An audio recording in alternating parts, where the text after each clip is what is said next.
உங்கள் வீடு தேடி வரும் அரசு. உங்களுடன் ஸ்டாலின்.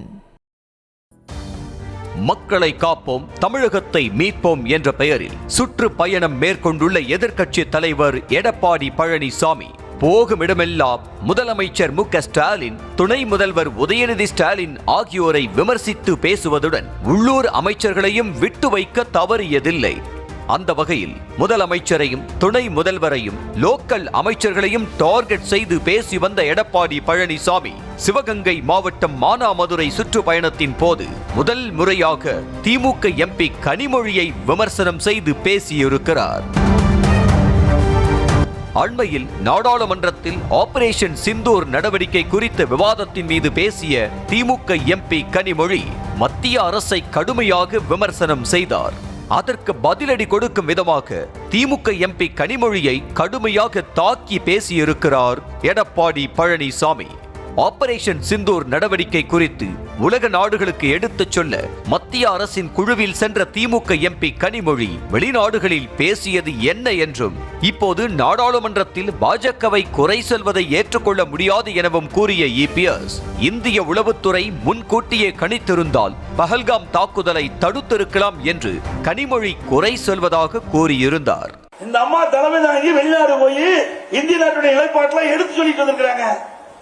நாம ஆபரேஷன் சித்தூர் பற்றி தெளிவுபடுத்தி வந்த பிறகு இங்க வந்து இங்க இருக்கிற பாரதிய ஜனதா அரசாங்கத்தை பற்றி குறை சொல்றாங்கன்னா இதுக்கு அரசியல் காழ்ப்புணர்ச்சியின் காரணமாக அவர் இந்த கருத்தை சொல்லிவிட்டார்கள். அப்படி என்றால் 1998 கலைஞர் ஆட்சியின் போது கோவையில் குண்டுவெடிப்பு நடந்ததே அது உளவுத்துறை தோல்வி இல்லையா? கள்ளக்குறிச்சி அருகே கள்ளச்சாராயம் குடித்த 67 பேர் இறந்தார்களே, அது உளவுத்துறை ஃபெயிலியர் இல்லையா? அப்போது தமிழ்நாடு உளவுத்துறை என்ன செய்தது என்று சரமாரியாக கேள்வி எழுப்பி கனிமொழியை கடுமையாக விமர்சித்தார் எடப்பாடி பழனிசாமி.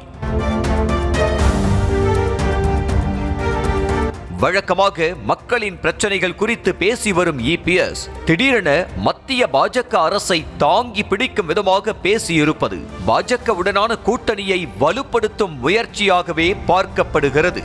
2026 தேர்தலில் தமிழ்நாட்டில் எப்படியாவது ஆட்சி அதிகாரத்தில் அங்கம் வகித்துவிட வேண்டும் என்ற முனைப்புடன் தீவிரமாக செயல்பட்டு வரும் பாஜக தமிழ்நாட்டில் தேசிய ஜனநாயக கூட்டணி கட்சிகளை ஒருங்கிணைப்பதற்காகவே டெல்லியில் பிரத்யேக அலுவலகம் ஒன்றை அமைத்திருப்பதாக சொல்லப்படுகிறது.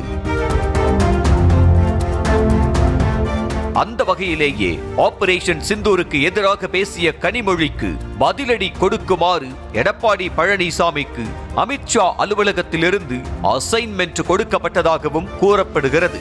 அதன் அடிப்படையில் தான் கனிமொழியை எடப்பாடி பழனிசாமி கடுமையாக விமர்சனம் செய்திருப்பதாக சொல்லப்படுகிறது.